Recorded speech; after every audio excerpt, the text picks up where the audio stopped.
বর্তমানে এআই প্রযুক্তি নিয়ে অনেক আলেমদের মুখে শুনেছি এটা নাকি দাজ্জালের অনেক বড় ফিতনা। দাজ্জাল নাকি এই প্রযুক্তির দ্বারা মানুষের ফিতনায় ফেলবে। এআই দিয়ে মানুষের এবং বিভিন্ন প্রাণীর ছবি এবং ভিডিও বানানো কি জায়েজ আছে? কোনো আলেমের গবেষণা তার কাছে মনে হয়েছে যে এটাই আস্তে আস্তে মানুষকে দাজ্জালের ফিতনার মতো বিভ্রান্তির দিকে নিয়ে যেতে পারে। যে আপনি কোন কাজ কি জন্য করছেন এটা কিন্তু একটা জরুরি বিষয়। বর্তমানে এআই প্রযুক্তি নিয়ে অনেক আলেমদের মুখে শুনেছি এটা নাকি দাজ্জালের অনেক বড় ফিতনা। দাজ্জাল নাকি এই প্রযুক্তির দ্বারা মানুষের ফিতনায় ফেলবে।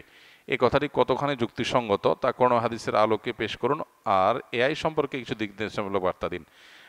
এআইকে দাজ্জালের ফিতনা বলছেন অনেকে, এটা তাদের গবেষণা, এটা তাদের ইস্তিহাদ, লাহু ফাহাম। যিনি বলেছেন এটা কোনো হাতমি বিষয় না, এটা কোনো কোরআন সুন্নাহ বর্ণিত মানসুস কোনো বিষয় না যে হ্যাঁ এআই এর ব্যাপারে হাদিস কোরআন আসছে। কোনো আলেমের গবেষণা তার কাছে মনে হয়েছে যে এটাই আস্তে আস্তে মানুষকে দাজ্জালের ফিতনার মতো বিভ্রান্তির দিকে নিয়ে যেতে পারে। তো কোনো আলেমের গবেষণাকে গবেষণার পর্যায়ে রাখতে হবে, এটাকে ওহির পর্যায়ে নেওয়া যাবে না। এটা হতে পারে, নাও হতে পারে, দাজ্জালের ফিতনাটা অন্য কোনোটা থেকে আসতে পারে। এগুলো কোনোটাকে নিশ্চিত বলার সুযোগ নেই। হ্যাঁ, আমাদের কাছে যদি মনে হয় যে না এটা দাজ্জালের ফিতনা, এটা থেকেই মনে হয় আসবে, তাহলে সেটাকে সেভাবে বলা উচিত যে আমার ধারণা, আমার মনে হয়।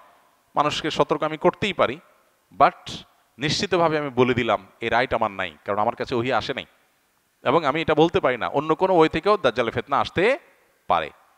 তবে এটা ঠিক যে এটা এক ধরনের ফিতনা এবং বিভ্রান্তিতে মানুষকে ফেলে দিচ্ছে, উম্মাকে ফেলে দিচ্ছে এবং নানাবিধ ফিতনার দুয়ার উন্মোচন করছে। ফিতনা কোথায় গিয়ে ঠেকবে, কত বড় আকার ধারণ করবে, সেটা আল্লাহু আলাম। পাশাপাশি এর ব্যবহারের কথা বলেছেন। ব্যবহারের বিষয়ে এআই দিয়ে যদি শরঈ কোনো কাজ করে কেউ, গায়রে শরঈ কাজ না করে, এটা জায়েজ।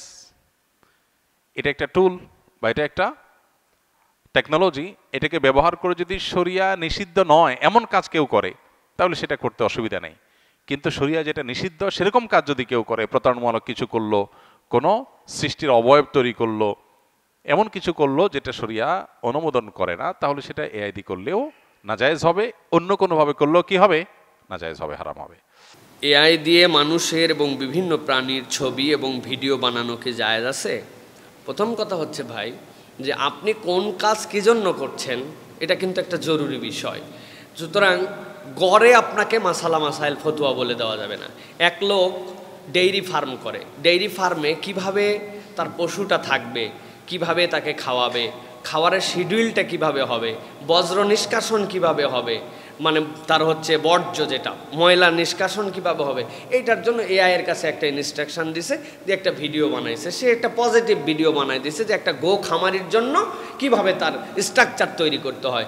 এখন আমি যদি বলি এটা জায়েজ নাই, তাইলে তো এটা হলো না, এটা তার কাজের জন্য। কিন্তু কোনো কথা নাই বার্তা নাই, উমুক তুমুককে এক করায়া তারপরে আপনি ভিডিও বানাচ্ছেন, তারপরে আপনি উমুক তুমুকের ইজ্জতহানি করার জন্য ভিডিও বানাচ্ছেন। সেটা আপনি কোন পারপাসে কি ব্যবহার করতেছেন, আপনার ইন্টেনশন অনুযায়ী সেটা সিদ্ধান্ত নিবে। এই যে নোবেল যে পুরস্কার দেয়, কি দেখে নোবেল পুরস্কার দেয় বা এই পুরস্কারের উৎপত্তি কি দিয়ে হয়েছিল আমার তো আপনাদের ভালো জানার কথা।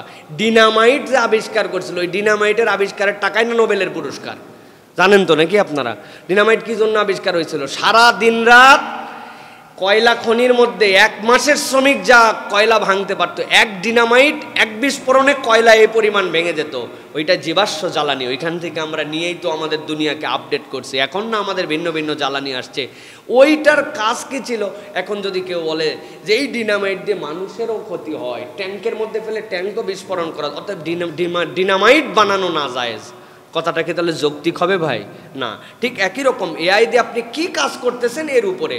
এআই দিয়ে উমুক তুমুকের ছবির সাথে লাগায় গান ছেড়ে দিছে, উমুকে গান গাচ্ছে, তুমুকে গান গাচ্ছে, এইগুলো যদি আপনি করেন তাহলে তো আপনি নাজায়েজ কাজের মধ্যে করতেছেন। সুতরাং প্রযুক্তিকে তার গতিতে পজিটিভলি ব্যবহার করার উপর জায়েজ, নেগেটিভলি ব্যবহার করার দ্বারা নাজায়েজ।